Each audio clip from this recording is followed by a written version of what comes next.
kulanti waxaan wanaagsan daawadayaal gebi ahaantiinba halkani waa janalka King 252 ku soo dhawaada gacmo furan haddii aad iminka nagu soo biirtay fadlan subscribe saar gambaleelkana furo si aad ula socoto warbixinada dambe ee aan soo dhigno asxaabtii hore noola joogan haddaa ka mid tahay waad ku mahadsan tahay la joogistaada waa hagaag daawadayaal ku soo dhawaada qisadii ku saabsanayd dilkii wariye Jamal Khashogji waxaa labadii isbuuc aynu soo dhaafnay shaashadaha caalamka iyo sidoo kale bulshada inteeda badan waxayna indheeya ay ku raad joogeen sidii ay ku ogaan lahaayeen qaabkii uu u dhacay dilkii wariye Jamal Khashogji oo lagu dilay magaalada Istanbul ee dalka Turkiga weli waxaa socda baaritaano qaabkii uu u dhacay dilka wariye Jamal iyadoo baarayaasha dalka Turkiga shalaytii galinkii dambe ay galeen qunsuliyadda dalka Sacuudi Carabiya oo ku leeyahay magaalada Istanbul waxaa dhinaca kale markii ugu horeysay soo baxday faahfaahinno sirdoonka dalka Turkiga laga helayo oo ku saabsan qaabkii loo dilay wariye Jamal iyo ciddii ka dambeysay iyo suurtagalnimada meydkiisa halka ay geeyeen maalintii Talaadada taariikhduna ay ahayd 2 Oktoobar sanadka 2018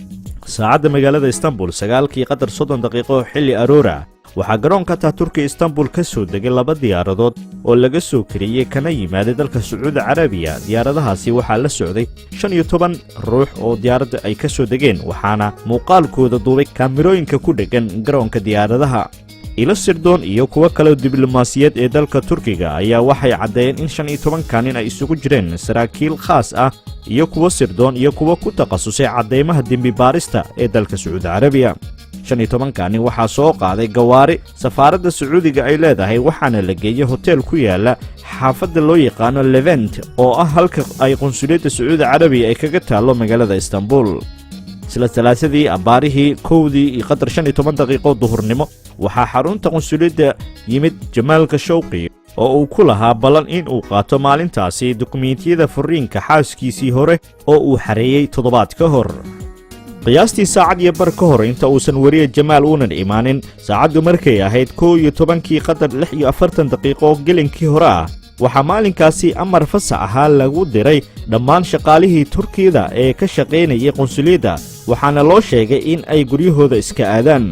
Jamal Khashogji waxaa la socotay gabar lagu magacaabo Khadija Jankiz oo ah gabadh Turkiyada oo uu guursan rabay isagoo kaliya ayaa galay qunsuliyadda iyaduna waxaa lagu reebay banaanka hore isaga oo kaliya ayaa galay qunsuliyadda iyaduna banaanka hore ay ku sugaysay kaamirooyinka ayaa waxay duubeen albaabka hore ee qunsuliyadda waxaa la arkayay Jamal oo sii galaya qunsuliyadda isla markaana xiran jaakad suud madow iyo surwaal kaakiya maadaama qunsuliyadda aan la ogolayn in wax telefoon gudaha loola galo wariye Jamal waxa uu telefoonkiisii uu ku sii dhaafay Khadija Jankiz oo ku sugaysay banaanka waxa uu sii qaatay saacadiisa smartwatch ee Apple-ka ah taa oo ku xiriirsan telefoonkiisa wuxuuna Khadija u sheegay in ay khayl dhaamiso haddii ugu yaraan 4 saacadood ay weyso